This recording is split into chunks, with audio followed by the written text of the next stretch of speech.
कर्नाटक में मुनिराज को करंट से तरफा करके मारा गया और उसके पश्चात उन मुनिराज के टुकड़े टुकड़े कर दिए गए। अगर इसका कोई जिम्मेदार है तो हमारी समाज की बिखरता, समाज की अनेकांता, समाज में जो टूट फूट है, ये उसमें हेतु बनेगी। क्योंकि आज अपन देखेंगे कितने मंडल हैं आज हमारे देश में, हर जगह 30-30, 35-35 मंडल हैं। और मंडल बनाए इसलिए जाते थे कि धर्म के आन मान शान में कहीं अंतर ना आए। अगर कहीं धर्म का झंडा झुकने की कोशिश करे तो कोई भी मंडल अपने कंधे लगा देना। पर आज अपन देखें वो मंडल ही झंडा को झुकाने में कारण बन गए। हम महाराजों से पूछो, आज मैं अपने दिल की बात बताऊंगा। अगर मान लो समाज में 5 मंडल हैं और अगर किसी एक मंडल ने मुझे बुला लिया चतुर्मास कर लो, तो 4 मंडल कहते उन्हीं के साथ रहो।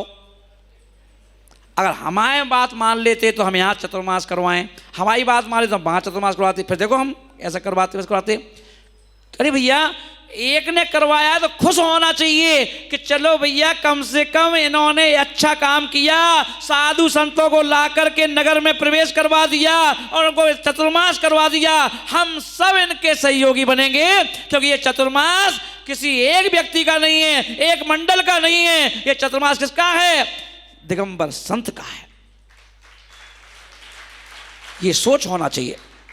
हम भले बेशक मंडल अलग अलग रहें, अरे अपन से अच्छे तो कांग्रेस और बीजेपी और सपा और बसपा जो मंडल हैं वो अच्छे हैं कि पब्लिक प्लेस पर माइक पर एक दूसरे को ताना मारते हैं, एक दूसरे की बुराई करते हैं, पर शाम को जाके देखो तो एक साथ खाना खाते हैं। और वीडियो आती है उनकी वीडियो कि देखो अमित शाह जी है ना सपा के अध्यक्ष के साथ भोजन कर रहे हैं। शादी हुई, सारा बीजेपी का पूरा बड़े बड़े नेता कहाँ पे थे? मुलायम सिंह यादव के घर पे थे शादी में। बताओ उनके अंदर कोई ऐसा विवाद नहीं है, लड़ाई झगड़ा नहीं है, दुश्मनी नहीं है। बाहर सब, अंदर सब एक हैं। बाहर दिखते हैं कि ये बीजेपी है, कांग्रेस है, ये सपा है, ये बसपा है। हे जैन समाज के कर्णधारों, इंदौर के बड़े बड़े सूरमाओं,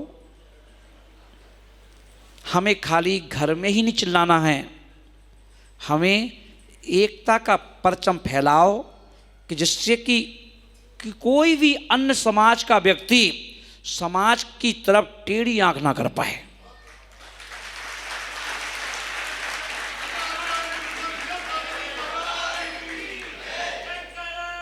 आपकी एकता जिस दिन मैं गारंटी लेता हूं कि जिस दिन पूरा इंदौर समाज एक झंडे के नीचे आ जाए, एक झंडे के नीचे, कौन सा क्षेत्र पास में अपना गांव मटगिरी, अपने आप खालियों के छोड़ के चले जाएंगे। सब आपको एक होना है। आपकी एकता में एक गवर्नमेंट गिरी नहीं, ऐसी 50 गवर्नमेंट गिरी हैं जो संकट के बादल जिन पर छा रहे हैं। इसके लिए वो अन्य लोग जिम्मेदार नहीं है, उसके लिए हमारी समाज की जो एकता का नहीं होना ये जिम्मेदार है। आज जो दिगंबर संत अपना घर छोड़ के आ गए, अपना परिवार छोड़ के आ गए, अपनी माँ बाप को छोड़ के आ गए, भाई बहन को छोड़ करके आ गए, आज उनको मठ क्यों बनाना पड़ रहा है? क्यों बनाना पड़ रहा है ना? सोचो क्यों बनाना पड़ रहा है? जब यहाँ के मठ बिगड़ जाते हैं तो उनको अपना मठ दिखाई देने लगता है। भैया सुरक्षित करो अपने आप को। कितनी जगह ऐसी जगह हैं, अगर किसी महाराज की समाधि हो गई तो उन्होंने कहा कि भैया हमारे पास जगह नहीं है, हम यहाँ कहीं ले जाओ। कौन है? दिगंबर संत हैं, समाज के संत हैं, उनकी व्यवस्था समाज नहीं बनाएगा तो कौन बनाएगा? इसलिए उन्हें जगह दो, उन्हें जगह ना खरीदना पड़े। रहने के लिए कमरे दो। आपने कमरे बना के रखे हैं, मंदिरों में धर्मशाला बना के रखी हैं, उन संतों के लिए रहने के लिए जगह दो, ले जा करके बिठाओ, सेवा करो, भैयावती करो, उन्हें कभी कमरा बनाने की जरूरत नहीं पड़ेगी। अगर कोई भी संत मठ बनाता है, आश्रम बनाता है, तब बनाता है जब समाज उनकी उपेक्षा करना चालू करती है।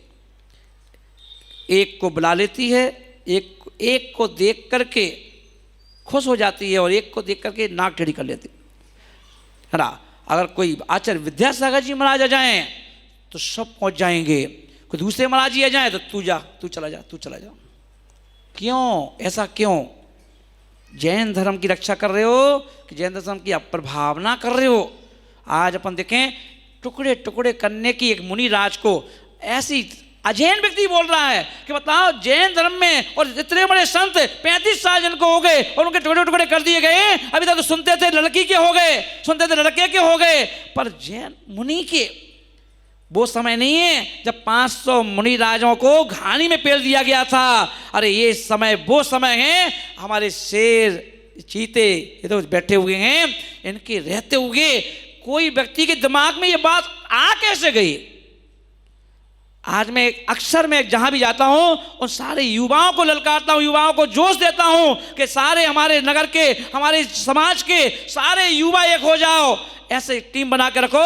ललितपुर में बड़ी समाज है अपनी तरह, ललितपुर में युवा टीम ने कम से कम 200-300 लड़कों का ग्रुप बना के रखा है और वहां पर राजनीति के नेता बुंदेला बंधु ललितपुर की मेन शान है, जिनके हजारों तो ट्रक चलते हैं पूरे ललितपुर में। उन्होंने अपने जैन मंदिर की जमीन थी उस पर कब्जा कर लिया और फिर कब्जा कर लिया, झगड़ा हुआ, 5 दिन कर्फ्यू लगा रहा।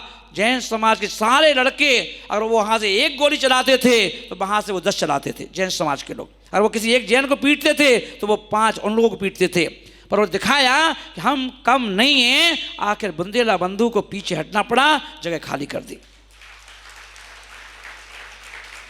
मैं कहता हूँ तुम्हारी एकता में बहुत शक्ति है, हमारे अंदर भी खून है, पानी नहीं है, पर हमको एकता की जरूरत है। मैं नहीं कह रहा हूं कि तुम्हें सीमा पे जाना है, मैं नहीं कह रहा हूं तुम्हें बंदूक चलाना है, मैं नहीं कहता हूं तुम्हें बम फोड़ना है, पर अपने लिए, खुद के लिए, परिवार के लिए, समाज के लिए, धर्म के लिए एक होकर रहो। कि कोई व्यक्ति तुम्हारे बारे में सोच कुछ करने के पहले 1000 बार सोचे, करूं कि नहीं करूं, करूं कि नहीं करूं। महानुभाव, जिस घर में